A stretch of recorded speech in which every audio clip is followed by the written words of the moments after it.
اللہ الرحمن الرحیم۔ توہم پرستی کسے کہتے ہیں؟ جس چیز کا حقیقت میں کوئی وجود نہ ہو اس کا وجود، یا جس چیز میں خاص تاثیر نہ ہو اس میں خاص تاثیر کا اعتماد رکھنا سپرسٹیشن یعنی توہم پرستی کہلاتا ہے، جس کا مطلب ہے خوف یا جہالت کی وجہ سے غیر عقلی عقائد پر یقین رکھنا۔ جیسے پبلک میں پتھروں اور ستاروں کے افیکٹو ہونے کا یقین مشہور ہے، اسی کو توہم پرستی یا سپرسٹیشن کہتے ہیں۔ آئیے جانتے ہیں کہ توہم پرستی کے نقصانات کیا کیا ہوتے ہیں۔ توہم پرستی سچ کے قبول کرنے میں رکاوٹ بن جاتی ہے۔ وہ اس طرح کہ حق و باطل میں فرق کرنے والی چیز قرآن و حدیث کی تعلیمات ہیں، جبکہ توہم پرست آدمی مادی نفع کی چیزوں کو حق و باطل کے پرکھنے کا معیار بنا لیتا ہے۔ لہٰذا جس چیز میں اسے نفع نظر آتا ہے وہ اس کے نزدیک حق اور درست، اور جس چیز میں اسے نقصان محسوس ہوتا ہے وہ اس کے نزدیک باطل اور غلط ہوتی ہے۔ توہم پرستی اور بدشگونی جیسے عقائد کے حامل افراد کچھ چیزوں، واقعات یا حادثات کو اپنے لیے مبارک سمجھنے لگ جاتے ہیں اور کچھ کو منحوس۔ توہم پرست لوگ نگیٹو تھاٹس کا شکار ہو کر اپنی خوشیاں اور سکون برباد کر لیتے ہیں اور بہت جلد مایوس ہو جاتے ہیں۔ اگرچہ اسلام میں توہم پرستی یا بدشگونی کی قطعاً گنجائش نہیں، مگر اس کے باوجود مسلمانوں کی کثیر تعداد اس مرض کا شکار نظر آتی ہے۔ مسلمانوں میں توہم پرستی کی ایک وجہ تو کم علمی اور دینی احکام سے جہالت ہے، اور دوسری بڑی وجہ ایک لمبا زمانہ بر صغیر پاک و ہند میں مسلمانوں اور ہندوؤں کا ایک ساتھ رہنا ہے۔ ہندوؤں میں توہم پرستی حد درجے تک عام ہے، انہی سے مسلمانوں میں آئی ہے۔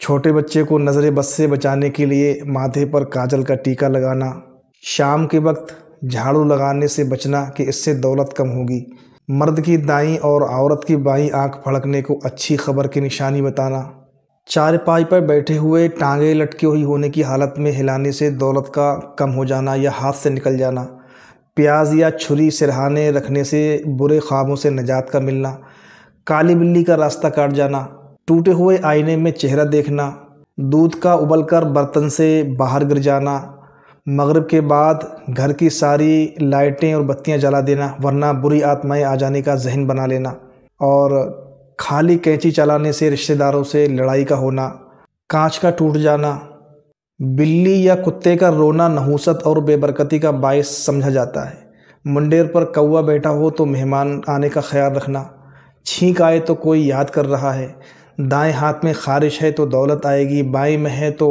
جائے گی، جھاڑو سیدھا کھڑا کرنا یا عصر بعد جھاڑو دینے کو نحوست خیال کرنا وغیرہ وغیرہ ہندو معاشرے کے عام توہمات ہیں۔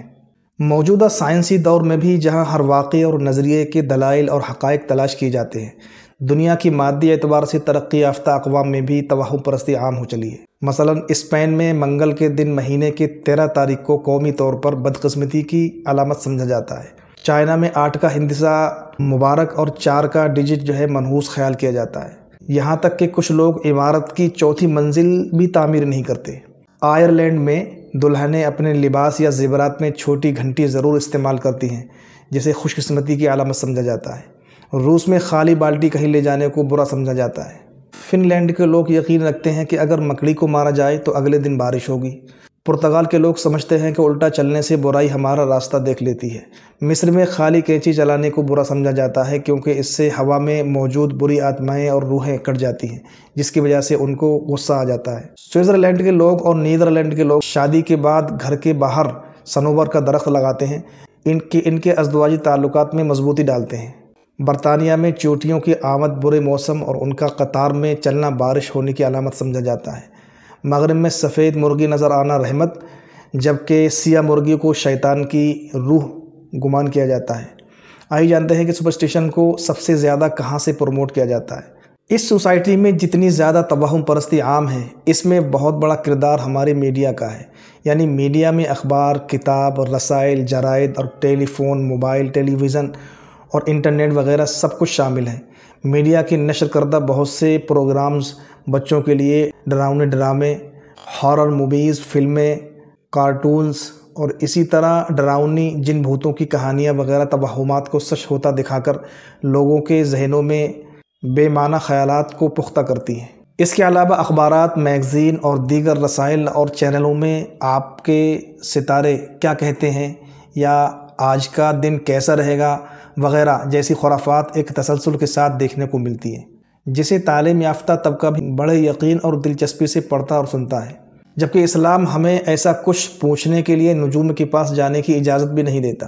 آپ کبھی کچھ وقت نکال کر سرچ کیجئے تو معلوم ہوگا کہ ان اسٹروجیکل فن کی بنیاد یونانی عقائد ہیں جو سینکڑوں خیالی فلسفوں پر مبنی ہیں، جن کا اسلام سے کوئی واسطہ نہیں۔ آئیے جانتے ہیں کہ توہمات سے متعلق شرعی احکامات کیا کیا ہیں۔ دین اسلام میں توہمات کو سختی سے رد کیا گیا ہے۔ قبل از اسلام بھی لوگ توہم پرستی کا شکار ہوتے تھے۔ عرب معاشرے کے لوگ بیٹی کے پیدائش کو منحوس سمجھتے تھے، گھروں میں دروازے کے بجائے پچھلی دیوار توڑ کر داخل ہونے کو باعث برکت سمجھتے تھے۔ آپ صلی اللہ علیہ وسلم کے لخت جگر حضرت ابراہیم رضی اللہ عنہ کی وفات کے دن سورج کو گرہن ہوا تھا۔ کچھ لوگوں نے وفات کی وجہ سورج گرہن کو سمجھا تو آپ صلی اللہ علیہ وسلم نے ایسا خیال کرنے سے منع فرمایا۔ غور کیا جائے تو معلوم ہوگا کہ توہمات پر یقین رکھنا در حقیقت تقدیر پر یقین کا رد ہے۔ کوئی دن، پتھر، بشر، چرند پرند یا ستارے وغیرہ انسان کی نفع و نقصان کی خالق نہیں ہو سکتے سوائے اللہ کے۔ ایک سچے پکے مومن کا یہی عقیدہ ہونا چاہیے، کیونکہ قرآن کریم ہم سے یہ کہتا ہے ما اصابک من حسنۃ فمن اللہ وما اصابک من سیئۃ فمن نفسک۔ مطلب یہ ہے کہ تجھے جو بھلائی پہنچے وہ اللہ تعالیٰ کی طرف سے ہے، اور تجھے جو برائی پہنچے وہ تیرے نفس کی طرف سے ہے، یعنی تیرے برے اعمال کا نتیجہ ہے۔ اسی طرح حضرت عبداللہ ابن عمر رضی اللہ عنہ سے روایت ہے کہ رسول اللہ صلی اللہ علیہ وسلم نے ارشاد فرمایا من ردته الطیارۃ من حاجۃ فقد اشرک۔ قالوا یا رسول اللہ ما کفارۃ ذلک؟ قال ان یقول احدهم اللہم لا خیر الا خیرک ولا الہ غیرک۔ مفہوم اس کا یہ ہے کہ بدفعلی لینا جس شخص کو اس کے کسی کام سے روک دے تو اس نے شرک کیا۔ لوگوں نے پوچھا یا اللہ کے رسول صلی اللہ علیہ وسلم اگر کوئی ایسا کر بیٹھا ہے تو اس کا کفارہ کیا ہوگا؟ آپ صلی اللہ علیہ وسلم نے جواب میں ارشاد فرمایا اس کا کفارہ یہ ہے کہ وہ شخص اس طرح دعا کرے کہ اے اللہ آپ کی طرف سے پہنچنے والا خیر ہی اصل خیر ہے، آپ کی طرف سے پہنچنے والی برائی ہی برا شگون ہے، اور اے اللہ آپ کے سوا ہمارا کوئی معبود نہیں۔ تیارہ بدشگونی اور بدفعلی کو کہتے ہیں کہ انسان کسی چیز کے بارے میں بدگمانی اختیار کرے اور اس بدفعلی کا تصور لے لے۔ زمانے جاہلیت میں اس کا بڑا رواج تھا، لوگ معمولی باتوں سے بدشگونی لیا کرتے تھے۔ اگر انہیں کہیں جانا ہوتا تو پرندے کو اڑاتے، اگر وہ دائیں جانب اڑ جاتا تو اچھا سمجھتے، اور اگر وہ بائیں طرف اڑ جاتا تو اپنے سفر کو نہیں جاتے۔ اسی طرح تیروں سے فال نکالتے اور خیر و شر کے فیصلے کرتے۔ حدیث مبارکہ سے یہ بھی معلوم ہوا کہ اگر دل میں کوئی برا شگون پیدا ہو تو مذکورہ دعا پڑھ لینی چاہیے۔ علاوہ ازیں ایسی صورت میں یہ دعا بھی پڑھ سکتے ہیں اللہم لا یأتی بالحسنات الا انت ولا یدفع السیئات الا انت ولا حول ولا قوۃ الا باللہ۔ سرکار دو عالم صلی اللہ علیہ وسلم نے بہت ہی صاف اور واضح الفاظ میں سفر کے مہینے اور اس مہینے کے علاوہ پائے جانے والے توہمات اور قیامت تک کے باطل نظریات کی تردید فرما دی ہے، اور علی الاعلان ارشاد فرما دیا لا غدوہ ولا طیرۃ ولا حامۃ ولا سفر، یعنی اللہ تعالیٰ کے حکم کے بغیر ایک شخص کی بیماری کی دوسرے کو لگ جانے کا عقیدہ، ایک مخصوص پرندے کی بدشگونی کا عقیدہ، اور ماہ سفر میں نحوست کا عقیدہ سب بے حقیقت باتیں ہیں۔ اسی طرح حضرت عبداللہ ابن مسعود رضی اللہ عنہ سے روایت ہے کہ رسول اللہ صلی اللہ علیہ وسلم نے ارشاد فرمایا الطیرۃ شرک الطیرۃ شرک الطیرۃ شرک وما منا الا ولیکن اللہ یدہنہ بالتوکل۔ مفہوم اس حدیث کا یہ ہے کہ بدشگونی شرک ہے، بدشگونی شرک ہے، بدشگونی شرک ہے، اور ہم میں سے ہر ایک کو کوئی نہ کوئی وہم ہو ہی جاتا ہے، لیکن اللہ تعالیٰ توکل کی برکت سے اسے دور کر دیتا ہے۔ بدشگونی کے معنی ہے بدفعلی اور نحوست، اللہ کے علاوہ کسی چیز کو نفع اور نقصان میں مؤثر بالذات سمجھنا، اور یہ کھلا شرک ہے۔ کیونکہ زمانے جاہلیت میں اس چیز کا بہت رواج تھا، اس لیے شریعت نے اس کو شرک قرار دیا۔ توہم پرستی جیسے برے خیالات سے بچنے والوں کے لیے حضرت ابن عباس رضی اللہ عنہ کی حدیث ہے کہ میری امت کے 70,000 لوگ بغیر حساب کتاب کے جنت میں داخل ہوں گے۔ یہ وہ لوگ ہوں گے جو جھاڑ پھونک نہیں کرواتے، بدشگونی نہیں لیتے، اور اپنے رب پر بھروسہ کرتے ہیں۔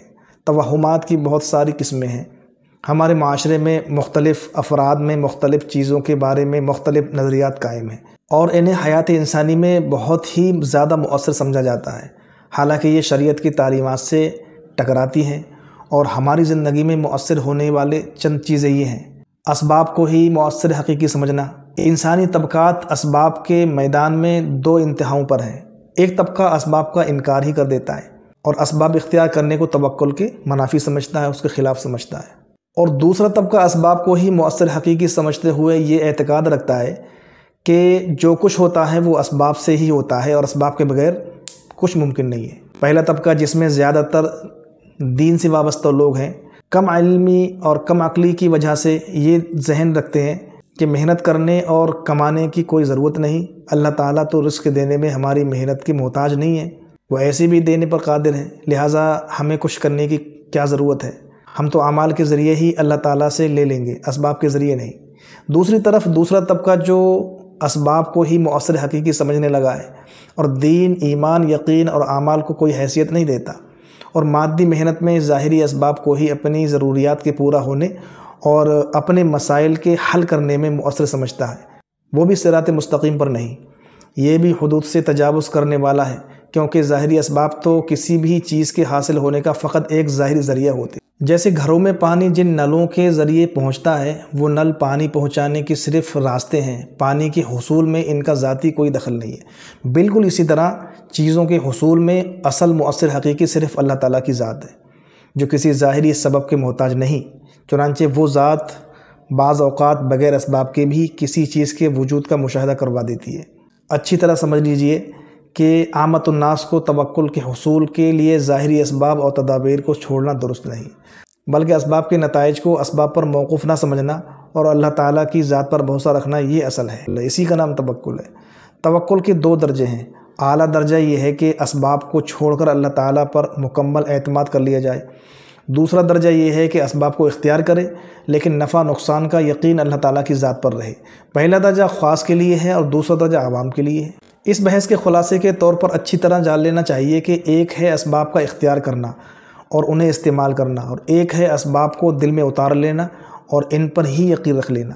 پہلی چیز کو اپنانا ایک مومن کے لیے ضروری ہے، دوسری چیز کو اپنانا برا ہے۔ ہماری محنت کا رخ یہ ہونا چاہیے کہ ہم ان اسباب کی محنت اور یقین کو دل سے نکالیں اور اس کے برعکس یقین اللہ تعالیٰ پر رکھیں کہ ہماری ہر طرح کی ضروریات پوری کرنے والی ذات اللہ تعالیٰ ہی کی ذات ہے۔ وہ چاہے تو اسباب کے ذریعے ہماری حاجات اور ضروریات پوری کر دے، اور وہ چاہے تو ان اسباب کے بغیر محض اپنی قدرت سے ہماری ضروریات و حاجات پوری کر دے۔